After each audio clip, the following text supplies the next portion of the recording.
Welcome to the ADHD Mums podcast, a safe place for everyday Australian mums to discuss their struggles with ADHD, motherhood, and life. Hello and welcome to ADHD Mums.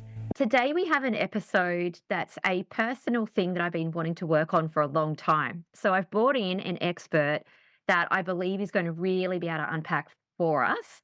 The person I've brought in is Emma Rose Parsons from Spectrum House in Melbourne. So I accosted Emma at the psychologist conference in Brisbane and, of course, missed all the small talk and just went straight to, can you come on my podcast? I've been watching you for a long time. And she just came back with yes straight away, which was amazing. Emma is a psychologist. She's an ADHDer. She's also a mum. And she works in Melbourne predominantly in assessment or therapy, Emma. A bit of both, actually. Yeah. I get to do a bit of assessment, lots of clinic support. Beautiful. I love the fact that we have got so many psychologists that are identifying with ADHD, for example, and I've got that lived experience. It makes it so incredible to get the right help. For some, I was not diagnosed correctly until I was 36. So I had at least 25 years of therapy for a neurotypical brain. So it's just so refreshing when you get people that understand you. So I really welcome and thank you for coming on. Thanks for having me. Excited. Okay, so this topic that we are going to go into is building resilience in children whilst resisting the urge to jump in and fix problems. If we go back to the beginning, because I actually wonder whether a lot of people really know what resilience means when they throw the word around. Oh, it's building resilience. Is it? What isn't? Yeah, look, I think there's two main components to what resilience is. There's the components of one, which is that you've got the competence, the ability, and also the capacity to manage difficult situations or situations that are challenging for whatever reason. So that's component one, is you can get through it. And component two is that you can then bounce back or at least recover from those tricky situations or those challenges. So there's kind of one part that's getting through it. And the second part, I think, is that being able to come out the other end and get back to baseline as a minimum. Yeah. Okay, great. And can you build resilience, obviously, children, but can you continue to build resilience as an adult? Or is it a Oh, lifelong? absolutely. I feel like there's so much psychology that is really aimed at children and aimed at youth. And actually, what we teach our children, I think, could be just as equally taught to most adults, because most adults weren't taught how to do things like this as children. I think we're getting a lot more sort of mental health literate as a community. But when I was a child, we weren't really taught words like resilience, but they're quite buzzy at the moment. I think there's a lot of adults who could benefit from it just as much as the children and the youth could. Yeah, I do love to get therapy, like opportunities for my kids or learn things that could help them and then do it for Mm, myself and be like, wow, that really worked. That's always a benefit, isn't it? So I yeah. hear a lot of people talking about resilience building and how it's good for kids. And Mm, we are growing up in a generation with iPads and food and mm. everything's available immediately. And I understand that things are definitely changing. I was wondering what would be your point of view around when is challenges harmful and then when is it like positive building resilience? Where's the line? It's such a good question. And I think that it's one that families find really difficult to navigate, because how do you know when to push your child through something to see whether or not they can overcome a challenge? And when do you know when to sort of, you should be rescuing them, for example? And I think it comes down to a couple of things. One is, do they actually have skills to know how to navigate that challenge? Has anyone actually taught them what to do? Because if they don't have the skills, then we're asking them to do something that's really hard without actually having the tools that they need to be able to manage that situation. So we're actually setting them up for failure. So that's number one. The other thing is, do they actually have the energy or the resources to manage it? Some days we've got more in the tank than other days. And if we're asking kids to do something that's really hard on a day that they haven't got much in the tank, again, we're setting them up for failure, and that's really unfair. So, in those situations, I think we've got to be really mindful of two components. Number one is, do they have the tools? Number two, do they have the energy and the capacity, right? And let's imagine that they had both of those things. They had the tools and they had the energy and capacity, right? Then the next things that I'd be thinking about is, okay, if that's all set up, in this moment, is it actually a situation where it's teachable? Are they actually going to be learning in this moment right now? And if the answer is no, then Are we actually helping them? Are we doing something that's going to benefit them long term, or is it actually going to be working against them? So let me give you an example. Imagine you're supporting your child to get ready for school camp. Like school camp is a really big one. It's always a hot topic for like resilience building, right? Let's imagine you trying to get your kid ready to go to school camp and they're saying to you, I can't do it. I can't go to camp. It's too big. It's too hard, right? And you can't, oh, you'll be right, mate. You'll be fine. Off you go. Once you get there, you'll be right as rain. Okay. They may and they may not be right as rain when they get there. Do they have the tools to know how to navigate being on camp without a parent? I don't know. Do they know where they're going? Do they have a safe person at school? Do they have strategies to help them to get to sleep when they don't know how to fall asleep in a strange place? Do they have the setup that they need to be able to manage camp? That's question one, right? And let's imagine they have all of that, but they've just been sick for the last 2 weeks and they've really got nothing in the tank. And they do have the tools, but they don't now have the capacity. Like they're just run down after being sick for 2 weeks. They may have the tools, but may not be able to implement them in that setting. And so sending them off to camp might actually be a complete debacle because they may not be able to cope. I think it really depends on a couple of different factors. And I think just to say, oh, look, they went to camp last year and they were fine, and therefore they'll be fine again this year, it's too simplified. What are the situations, what are the components for this year in this setting that are going to make it likely or unlikely for that child to succeed? Oh, I love that because obviously children are just small adults. There's times that I feel completely fine to do something, and there's times that I don't. And it doesn't make sense, that I can do something one day and I can't do it the other. So I think that's actually really simplified a complex thought pattern that I had in my head because I overthink everything. The other thing, although I suppose you talked about it, would be the environment. I wanted to talk to you briefly about schools for as just an Mm, example. I ended up pulling my daughter out of a classroom because I didn't feel the environment was safe. So I thought, how is she going to build resilience in a safe environment? mm, Whereas fast forward 6 months, we ended up changing schools, which was a good decision. mm, And then I was happy to continue to send her because I felt like, will mm, the environment safe? I know the teacher.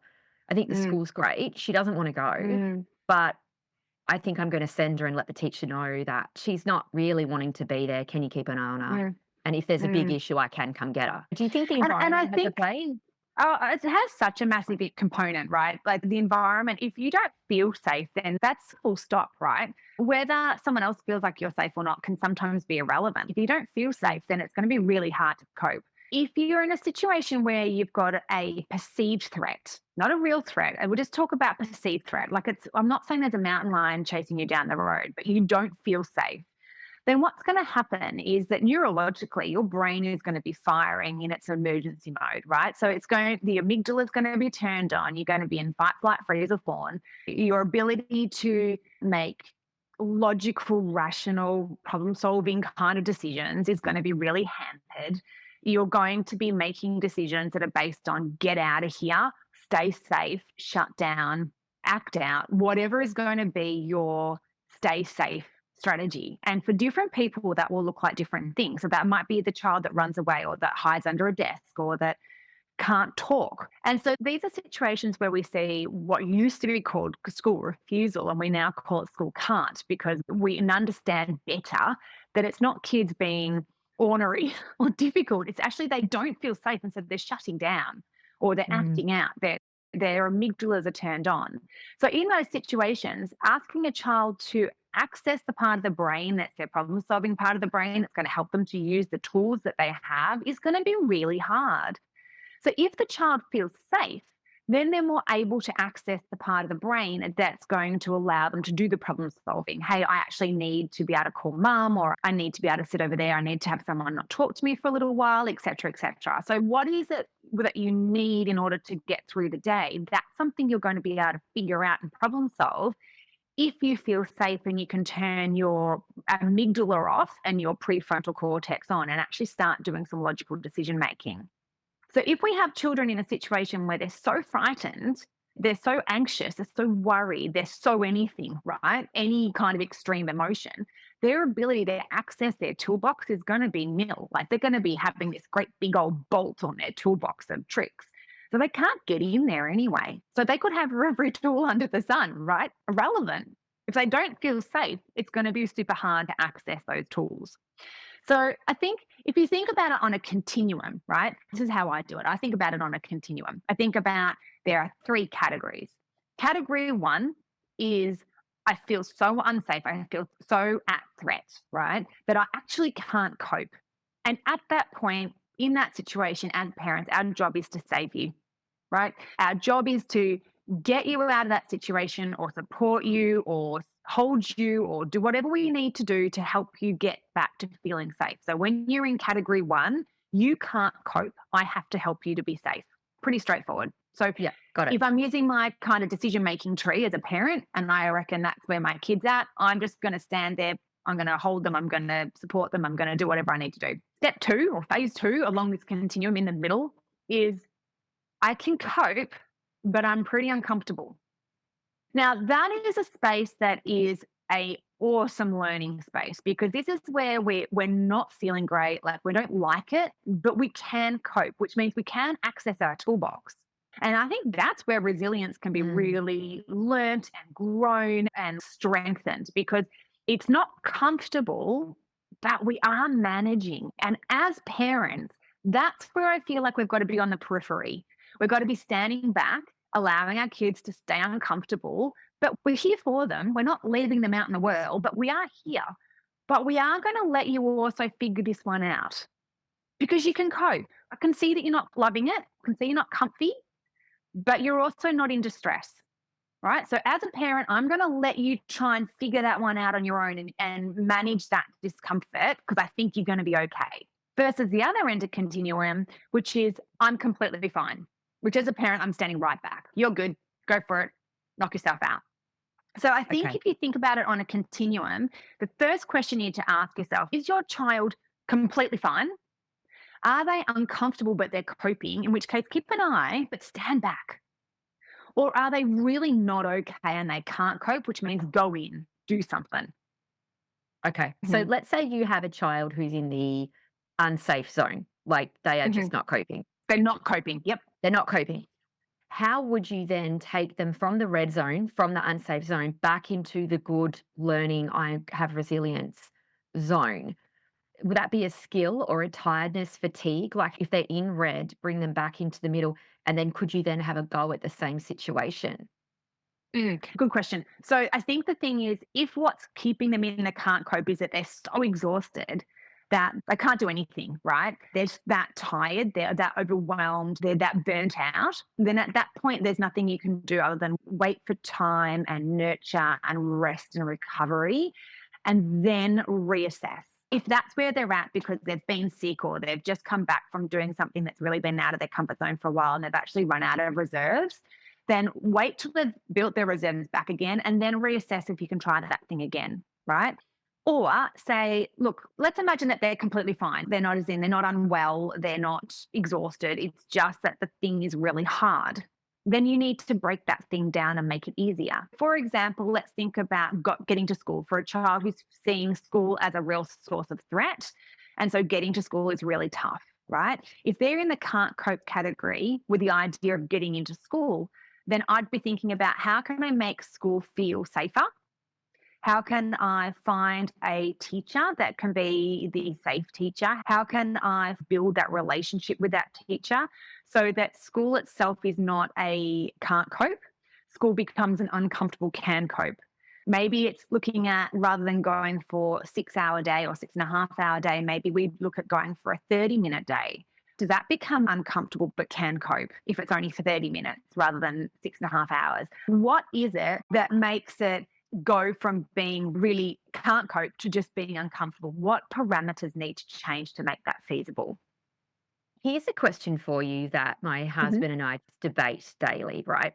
Hmm. Is he's a bit more old school, I'm a bit Hmm. softer. And Hmm. we usually have this discussion around resilience building and then the neurodivergent. He calls it a card. So, for example, food, Yep. clothing, Yep. shoes. I've got some major sensory stuff in our house, and I do acknowledge I'm a little bit of a softie. And I Hmm. think I was pushed through a lot of those things in my youth. And Hmm. then I don't think that's done me any favors moving forward. Suck it up, don't complain's not always, in my mind, healthy. But I understand there is a bit of pushing that needs to happen. I was wondering, how do you balance between building resilience? You have to try some vegetables, just as an example, or we Mhm. are going to the beach as a family, whether you like sand or not, just examples.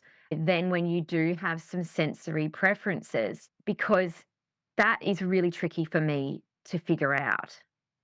Okay, so Jane, in my headspace, that comes back to a really interesting conundrum between whether we're asking our children to follow instructions with the aim of compliance or follow the instructions with the aim of respect. Now, compliance is do what you're told and don't question it because you're told to do it.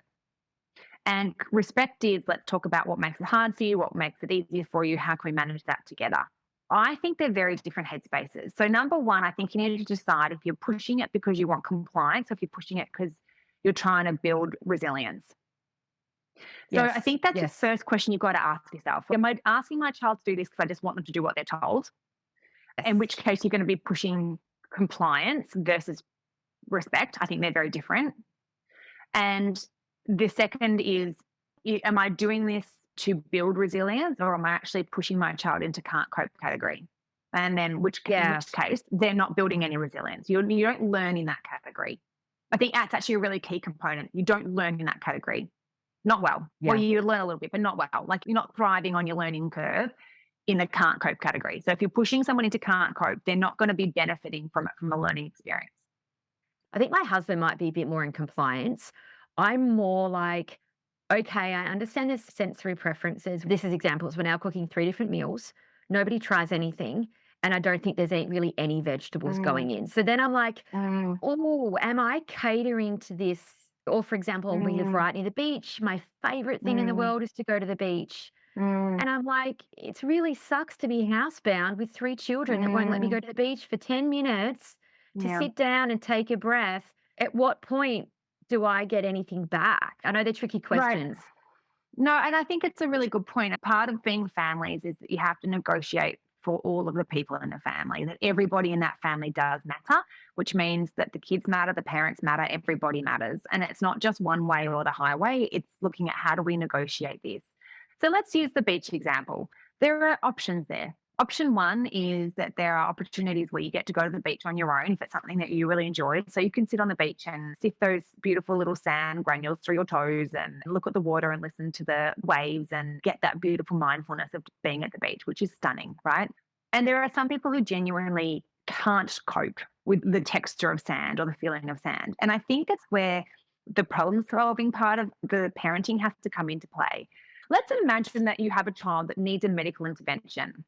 And this is a life saving medical intervention. So they actually have to have it.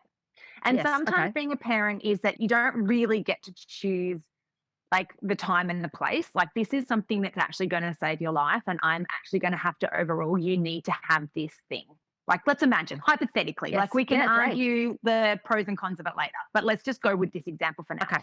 Let's imagine that requires the child to have an injection, right? Now, there's not many kids who are like rushing the doctor's office to have an injection. It's a fairly unfun thing to do. The thing is, I think sometimes it's really hard and fast. Like you have to have it, you need to back it up. And I don't think that's also, it doesn't need to be that black and white. I think as a community, we do sometimes go a little bit black and whitey. We go, it's either all the child's decision or it's all the parent's decision. And sometimes I think we need to figure out some halfway. So it's the parent's decision, you have to have this injection because it's going to actually save your life, right? But what I think we forget to do is say to the child, okay, what is it that you need to make this as manageable as we can make it? What do you need sentence stem, I think is one of the most powerful things that we can have in a tricky situation with our kids when we're looking at building resilience. What do you need to make this manageable? Do you need to have your earphones on up loud with Bluey playing on an iPad so you can fully immerse yourself in that episode of Bluey so you can't think about what else is going on? Do you need to have some sugar to just give your body a distraction? That's a really high sugar content to just distract your brain a bit. Do you need me to bear hug you so that you feel really safe? What is it that you need to make that feel containable for you? Because we need to do this thing. So let's talk about what we can surround you with to make it doable. Switching back to the camp example, I often do the same thing with kids in clinic. So, like, we've got camp, and kids will say to me, I want to go to camp, but I can't. Really common conversation. Okay, what do you need to make camp manageable? Number one, kids never know enough about camp. They don't know what the place looks like. They don't know where they're going to sleep. They don't know what they're going to do if they can't fall asleep. They don't know what to do if they can't eat the food. So, what are all the bits of information that you need? And then let's talk about problem solving and managing those and create a plan. I think that creating a plan around difficult situations and that problem solving component is a skill that I don't think we're that good at. Mm. I don't actually think we're great problem solvers. And going back to this whole like topic where we started this conversation, as parents, we don't like seeing our kids uncomfortable. We hate it. And as mums, we're super good problem solvers. Like we are amazing at problem solving, right? We are so good. Mm. Mm. And so what happens is we don't like seeing our kids uncomfortable. So we rescue them with plans. Oh, don't worry, we could do this, or we could try that, or don't worry about it because we'll do this, right? Now, every time we do that, what happens is we strengthen our problem solving skills and our kids get zero practice at strengthening their problem solving skills. So we set up a situation where as mums, we get better at something we're already good at. We don't really need to get better at problem solving. We tick that one off. But our kids are having no practice at being uncomfortable and having to figure out what they can do about it. And so we're not helping them to use the part of the brain that's going to help them get out of the tricky situations. We're actually disabling them in a way. I just had this mass brainwave that was so amazing, Emma. I tell you, these interviews, I just love them because I just learn so much. You know what I was just thinking when you were talking about that? I absolutely agree. I love what you're saying. But I was actually just thinking about all the times where I've got 3 kids, I've got 2 boys who are disruptive and a bit all over the place. I had the 2 boys with me, which is always a riot. And then my husband had my daughter who is very perfectionistic, but she can be quite rigid. If it doesn't go her way, she does get quite upset, but she's generally easier than the boys. Anyway, he rings me. He's got her in the car with him, and he asked me some question which only a husband can ask. I want to go to Woolworths, but she wants to go to the pharmacy first, right? I've got the boys who are kicking off, going, fighting each other, throwing each other against a fence, and he's ringing me to ask me what shop he should go to first. Instead of just asking her, she's in the car with him, why is he ringing me? I know every woman on this podcast will probably be resonating with this. Anyway, I know that's a heterosexual example, but there's always examples for every couple.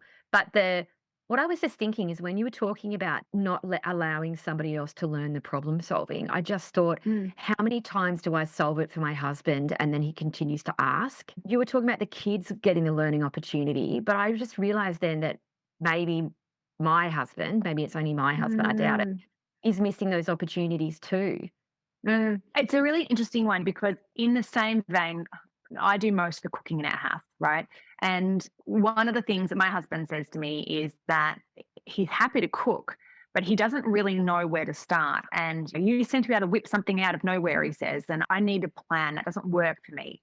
So we went through the headspace of actually, he hasn't got the skill set to look at the fridge and go, okay, with what's in there, what can I cook? He needs a plan. Now, I was feeling really resentful at the end of last year because I was doing all the cooking and I was getting quite burnt out from working full time, doing all the cooking, doing all the other things, right? Buying Christmas presents, all the things that mums tend to do, not always, but often. And so this year, we've gone ahead and gone a couple of days a week. We get one of those meal kits. And so the meal kit has all the ingredients that are required and it has instructions. So twice a week, he Perfect. cooks the meal, right? And it means that he's now got all the things he needs to be able to do the meal. So I think you're right.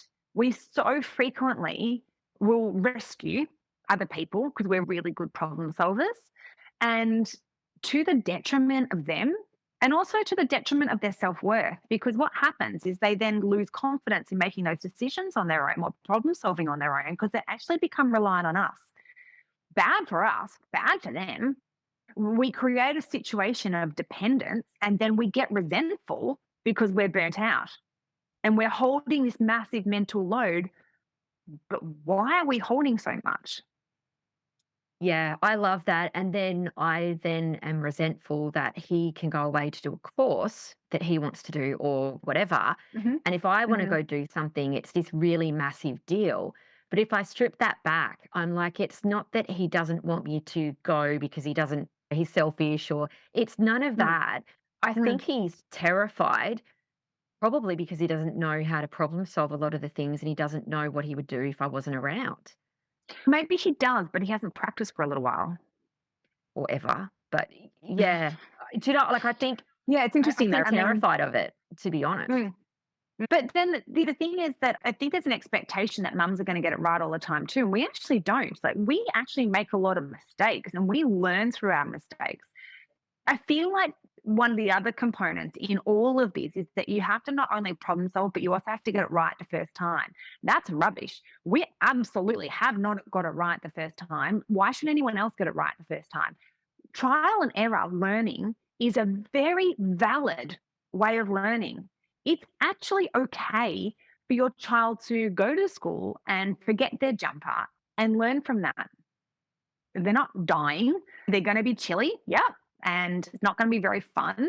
They probably will cope. I'm not saying do it on a negative 6th day. I'm just saying, generally speaking, what would happen if they didn't take their jumper? What would happen if they actually didn't pack their lunchbox as well as that they're going to be hungry? They're going to be hungry. They're going to come home and they're still going to raid the fridge or the pantry or the fruit bowl or whatever. They're going to be okay. It's those uncomfortable can copes that we have to allow to happen more so that people can also learn through trial and error and they can try a problem solving strategy. And if it doesn't work, it's okay. I think that's safe failure thing, right? Being in a situation where it's actually safe to fail and learn from that and then to be able to retry is also part of resilience building. Yeah, I think you've made a great point. I remember my mum leaving me in charge of putting my hat in my bag or something, and like I have ADHD, but good Hmm. luck to me. But it only Hmm. took a couple of times of me having to walk down to the Lost and Property and wear the hat that was the wrong color, that was really dirty Yep. looking, and it had Lost and Found Hmm. on the outside. Hmm. It only took a Hmm. couple of times for me to remember. Mm, I was like, I'm mm, never doing that again. It's a great mm. point that you've made. That Yeah. probably is something that I should look at because I am that person that Yeah. packs the bag for everybody. And I think that a lot of mums do. Let's come back to the context in this again, right? Let's put back this whole neurodivergent lens back on this again. What you're going to do with one person is always going to be different to what you're going to do with another person, right? Every single person has a different goal for them. For example, if you have one child who in the morning can get themselves up, get themselves dressed, pack their own lunch, get themselves ready to go to school, and off they go, you might be working on resilience for them for actually coping with being 5 minutes late to school every now and again and not having to be on time every single day. Like actually being okay with not being like the perfect student. That actually True. might be what you're working. And I sometimes say this to kids, it's actually okay to be a couple of minutes late to school every now and again. That's also life. And so sometimes we're also working on imperfection as our resilience building rather than getting to school on time. So then you might have another student, another child who's also trying to get to school, and you're trying to work on resilience for them for maybe doing one or two of their getting ready skills independently or more independently, right? And so different children are going to have different things that they're working on. And so while I've got one child who I would actually really be liking them to be comfortable being a couple of minutes late to school, I've got another child who I will probably be helping to get dressed for a while because that executive functioning is really hard. And I'm actually not teaching anything by yelling about the fact you're running late. All I'm doing is putting that person into distress mode. Skills and different things that they need help with. Isn't that a perfect way of introducing the concept of different people have different in the world? Yeah, exactly, because you're playing to people's strengths and nobody has all of the strengths. I think that's Mhm. a great point because in a team, if someone's really terrible at something, you don't then give them that as their job, which is it's been a big learning for me. My husband and I have like then gone and redivided everything up differently because Mm, he's not very good without a time frame. So he has to do mm. everything that Yep. needs to be done. Otherwise we die. Like he has to do shopping because Hmm. otherwise we don't have food. Whereas I'm Hmm. proactive with things like getting the roof fixed. Yeah, I think that's a great point, actually. I'm gonna have to go think about that one too later on. Yeah. We But I think for families where yeah. you're trying to set up everybody in the family must do this and everyone in the family must do that. As soon as you do that, you're actually working against yourself because it just doesn't work that way. Yeah, and then you've got to then try and get them to conform, which is like the schooling system. When you're 8, you will do this, and then someone Hmm. can't, and you have to Hmm. fight that battle with them every Hmm. day. It's a great point. Make your life Hmm. harder. If we get to the tricky one before we finish up, bullying at school, and Mm, we've just gone over that all children are different. So I understand we're not going mm, to do some rules for everybody.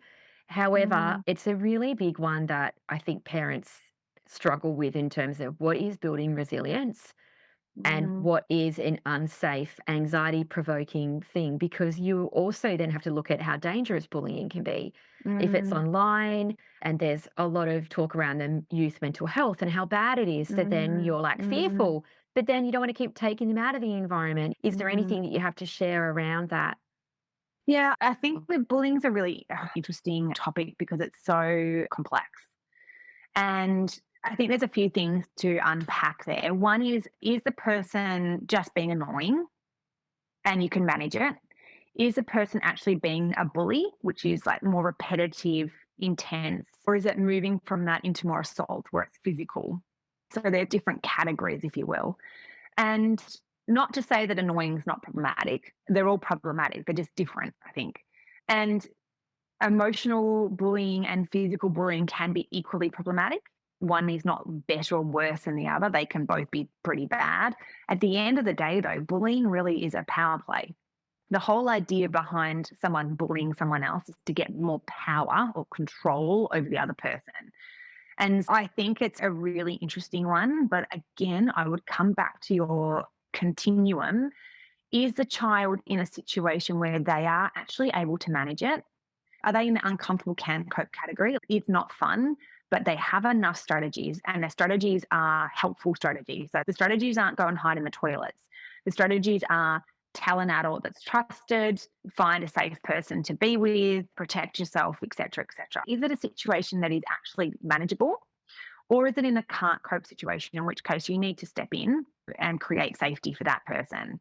So, whether that's having a meeting with a school, whether that's actually removing a child for a short period of time while you figure out what the strategy is for them for a return to school strategy, et cetera, et cetera. Whether it's not, maybe it's not happening at school, but it's happening on the bus on the way to school, or maybe it's happening at the milk bar on the way home from school. I don't know. But I think the thing is figure out whether or not your child, if they are being teased or bullied, do they feel that they have the strategies and the support that they need to manage it on site or in the location that it's happening? Or are they just trying to hold it together until they get home and then they're actually not okay, or they're falling apart on the spot and they're not okay? If they're not okay, you need to step in, no doubt about it.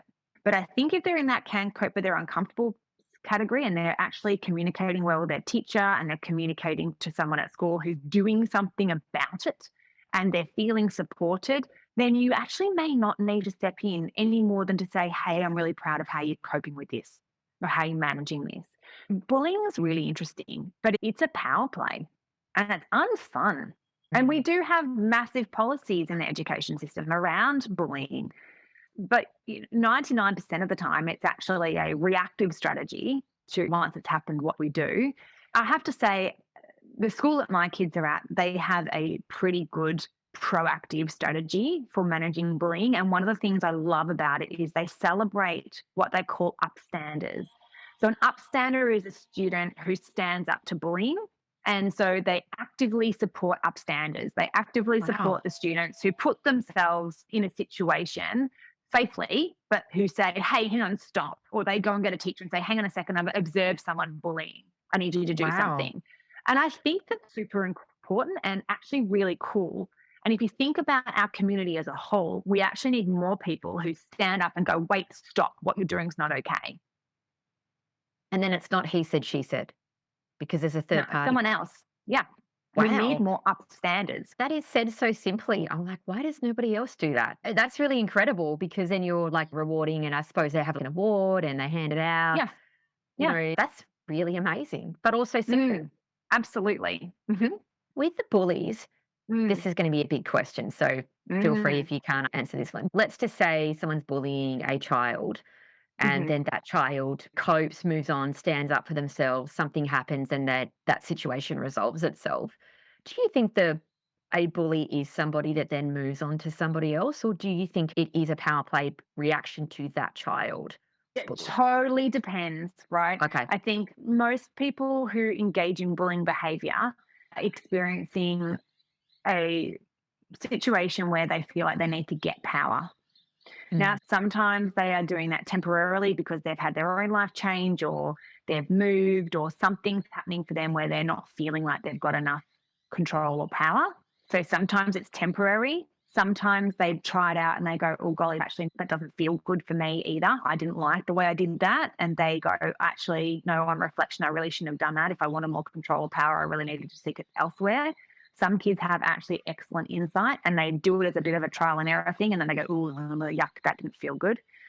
Some children will actually just learn from feedback from teachers. Hey, when you did that, this is what this person felt, and then da da da da da da. Do it again. There's going to be really big consequences, and that will be enough for them to stop. And some kids won't be in a situation where they'll have that other backup, that other support, right? And they won't have someone that will help them navigate those big feels, and they won't have someone who will challenge them as to whether or not their behavior actually was in line with their own morals and ethics, right? Because bullying behavior for most people actually doesn't match their ethics and morals. For most Mm. people, it feels yuck, actually. So if they haven't got someone who's going to help them, not shame them, interestingly, we don't actually need to shame anyone. It doesn't help anyone. Shame only works against Mm. us. But to help them unpack, why did you do that? And did it actually make you feel good? Is it actually what you wanted? And in actually support them to make different decisions, then it's going to be really hard for them to do that. That was really insightful. I've got so many things I'm going to think about later.